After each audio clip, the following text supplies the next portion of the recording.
নমস্কার দাদা। নমস্কার। আমরা ভারতীয় জনতা পার্টির থেকে আপনার লগে প্রবীণ নাগরিক হিসাবে এসে দেখা করতাম।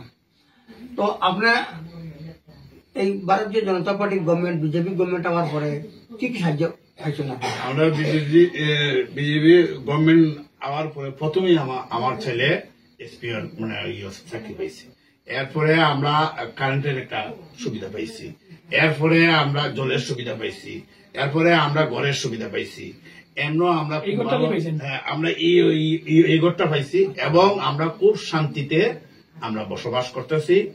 আর আমাদের মোদি আরো সামনে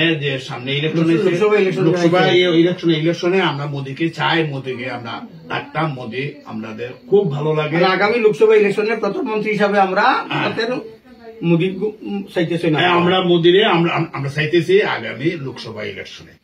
নমস্কার দাদা। নমস্কার দাদা। আর কিছু জিজ্ঞেস তো আপনার মূল্যবান সময় আমরা নষ্ট করলাম। ভালো থাকো।